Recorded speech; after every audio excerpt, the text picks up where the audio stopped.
So this goes very deep into us. It goes deep, deep, deep into a problem we have about guilt. I wonder often if there's any relationship between guilt and gold.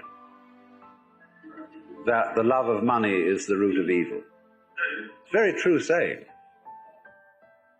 Because you see, I was saying yesterday that the difference between having a job and having a vocation is that a job is some unpleasant work you do in order to make money, with the sole purpose of making money.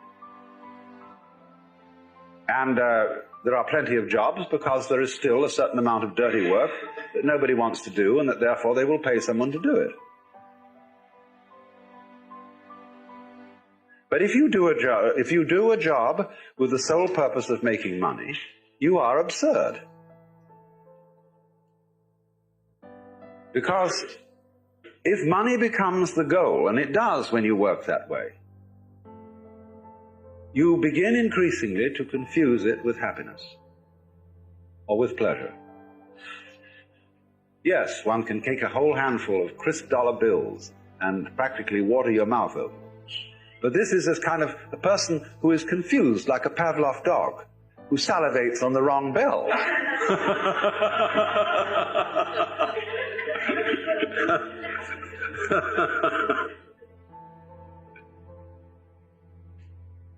While it is true, therefore, we should do something about changing the situation, the one way of not doing anything about a situation is feeling guilty about it. Because when people feel guilty about a situation, they most usually, instead of doing something practical to change it, they resort to all sorts of symbolic methods of expiation. They go to confession. They see an analyst. They do all kinds of things which will be ways of actually not doing anything about the problem, but feeling all right about it instead. And guilt invariably produces that sort of reaction. It is a destructive emotion. And instead, we need to have a different attitude to our mistakes and to our misdeeds. Walt Whitman always admired animals because they do not lie awake at night and weep for their sins. Our animals are practical in the real sense, as are children who haven't been taught this extraordinary hang-up of guilt.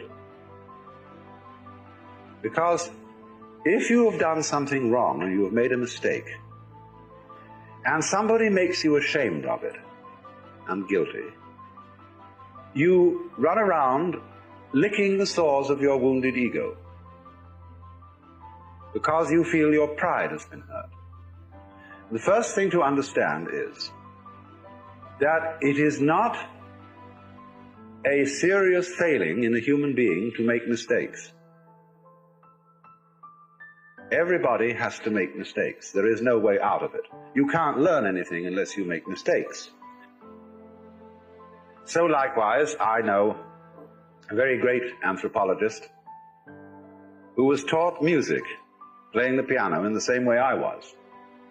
When I was taught music, the school mom who taught me used to put an India rubber, an eraser it's called in this country, on the top of each hand so that I would have my hands in good posture. And every time I'd play a wrong note, she'd hit my fingers with a pencil. And this great anthropologist had had a similar sort of musical education.